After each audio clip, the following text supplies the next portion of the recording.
Guys, I'm still trying to absorb what I was told. You heard it. You heard it. So, if my daughter was not a trusted source, she knows that I don't use that bank anymore. The account is open, but she knows that I don't use that account anymore. Whatever they have of a couple dollars in there, it's there. It's not much either. Just to keep the account open. Just in case I might need to shift money from one place to the next, I decided to keep the bank. So if she was not a trusted source, but sometimes I don't trust her.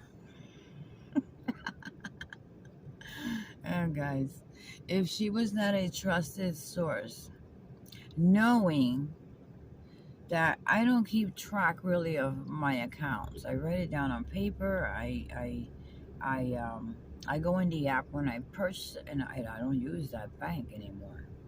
She knows that. But I gave her access to everything. Okay, she's signed into my accounts. Okay, I have her, that she can take, you know, do with my checking and everything. Her name is there. Um, she has access to my accounts in other ways. If she was not a trusted source, do you think she would have came and told me, "Ma, you got what she say, 300 and what?" I forgot already. I gotta go into the app for that. Keep the change. I never saw anything grow as far as keep the change. So I'm happy that I got that money. I wasn't expecting it. I wasn't expecting anything. I don't even go into the app. I don't even go into the notifications. Probably to tell me, oh, you closed, because once I used my Zelle, the number, my phone number from Bank of America switched right over to my new bank. Okay. Yeah, I didn't know that either. That happened. I went to Zelle some money, and because I did not have enough money to cover that Zelle, um, I Zelled it through my new bank's account, because they have Zelle, and BOFA sent me a notification that I no longer have Zelle because my phone number was changed to another existing account or something. That if I wanted to switch back or add another phone number, hell no. Who the heck knows how much money they stole from me? Heck no. So I will transfer it. Um, I will leave enough to keep it open, but I will transfer the rest into my other bank. I should have told her to withdraw it, but then I'll have to drive to the other bank. And she works midnight graveyard shift tonight, so I'm gonna take advantage of the daytime to work in here, do what I got to do, because I need that gray water tank to be more than I think it's like a gallon and a half. I don't even think it's a 2 gallon, guy, but we're gonna find out. Okay, it's a big project. I'm gonna make it happen. I am going to make it happen. All right, guys. So, guys, I'll catch you later. So, stay aware of your banks. If you have bank accounts that you withdrew your money, but you still have an account open just in case, go check it. Check it. I didn't get no notification, not that I know. Unless it's one of the Gmails that she left me that I use for those purposes, because all my important stuff, before I had the top of, a fancy phone that works through all this stuff, she had it. So when I got updated to a phone that had all the features that, or most of the features, I don't even know how to use half of that stuff, guys. I don't know how to deal with it. Um, she let me keep that Gmail because otherwise she would have to reboot the phone, and I had already information in it with that Gmail, so that she can keep up with this shit too.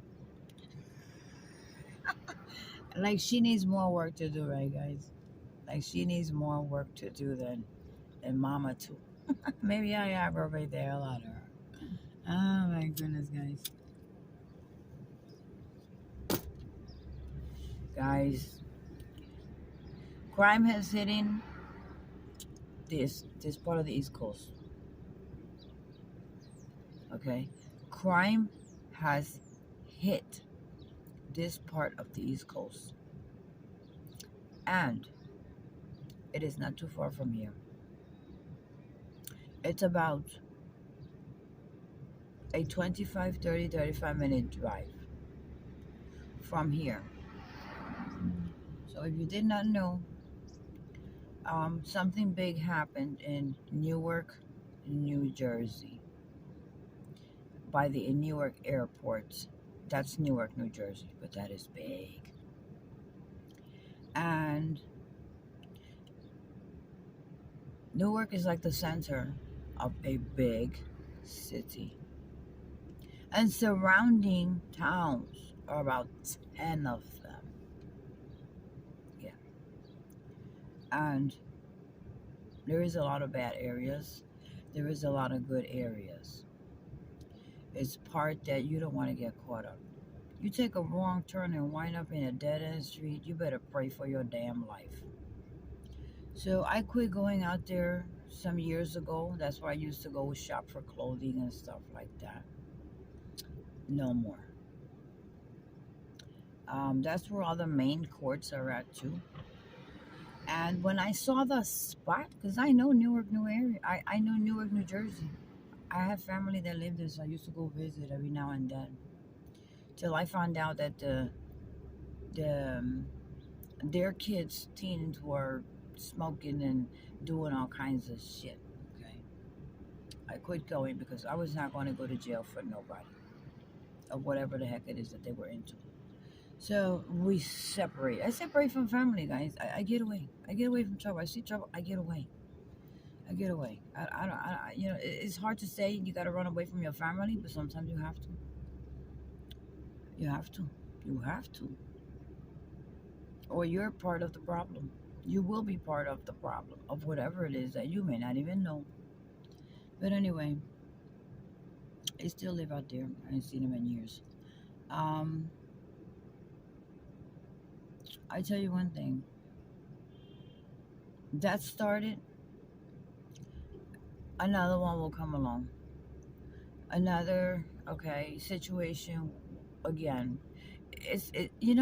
To me it's starting to look like a game. Okay, like a Game of Thrones, or what is the newest game they play on those things? Whatever it is, guys. I don't play them games. I've I gave my kids when they were growing up. Um, the first one, I think it was the Atari. They were small. Then the Nintendo, and then from then on, they work for what the heck they got and get and upgrade and whatnot. I don't know anything about them games. The only games I know is Mario Brothers. I don't know nothing else, guys. So a lot of kids are all sunk into those games, and I think those games play with their head. And then when they play online together, you never know who your kids' friends are.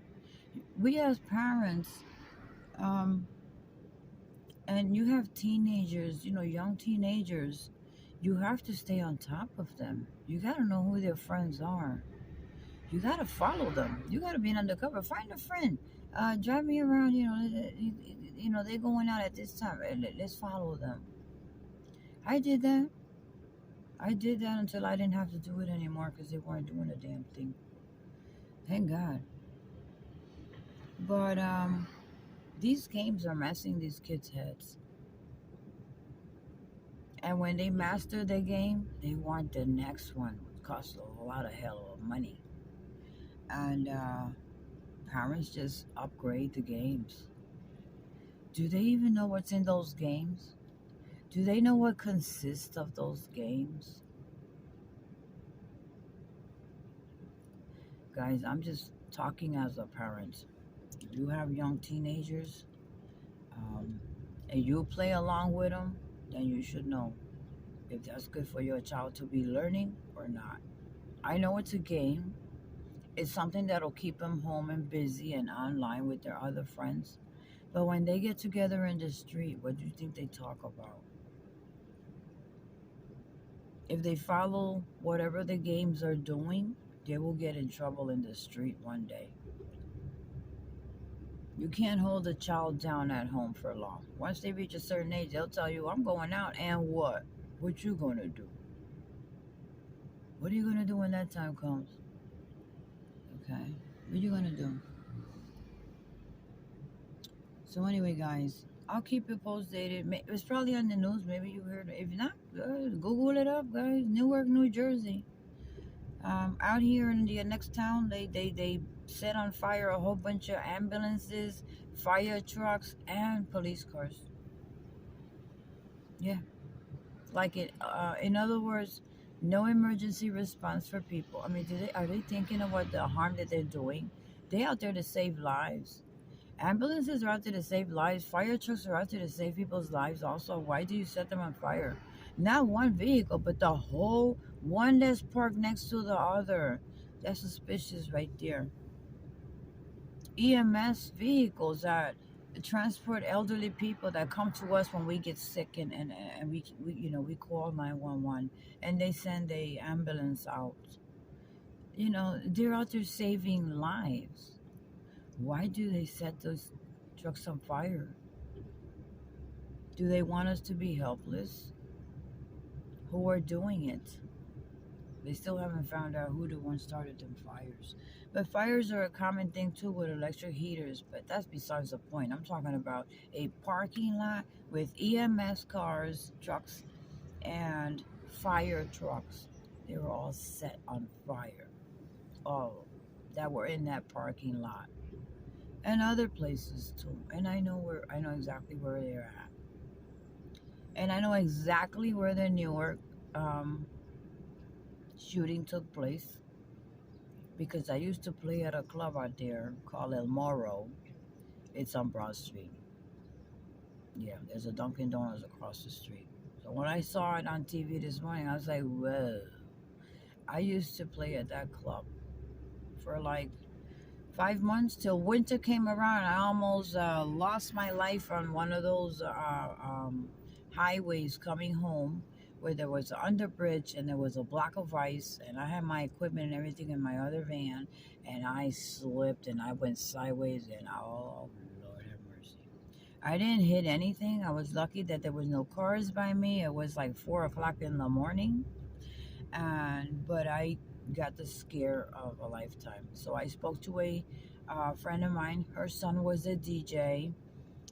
He's very good, and I spoke to him. He used to come with me sometimes, and I would do a little, and he would, take over for a little so I can get some relaxation in my eyes. I left it to him. He disappeared, stole my equipment that I let him use there because I left it to him. And I said, just make your money because, he was going through some hard times. Well, he took off with my equipment, disappeared. And all I heard is he living in Pennsylvania, Allentown out there some damn way. I said, motherfucker. So, guys, sometimes you can't trust people. And that was a lot of money, guys. But the good thing is that he had his own music. He worked with CDs. I said, I cut that shit out carrying CDs. A big suitcase. And you had to flip back and forth to mix. Oh, Lord, that's a different system. It just drive me nuts. But I used to love it. But when the laptops were upgraded to the music system, DJing system, and karaoke, oh man, I spent a buck, but I upgraded it. I had about 3 systems. Because if one breaks down, you gotta have another one, guys. I mean, that's how I survived. So, yeah, guys. Oh my goodness. You can't trust people. You can't trust people. The most trust is the ones that'll fuck you over. So be careful with who you trust, guys. But you know what? You can see I could trust my daughter. I could trust my daughter. Yeah, I could really trust her. She could have took that money out and kept it if she was a bad kid. But she's under oath. She would never. She never, even in her younghood, never caused me. Well, she did cause me some problems. Yes, she did. Oh, but that was a different story. Lord have mercy. But thank God, and my prayers worked, and all my kids are doing beautifully. And honesty is such a holy word. Every word I say is true. Let me cut it out. Listen, I gotta get back here, guys. I gotta get back here. Thanks for listening, guys. Do you have a trusted source? Do you actually trust them?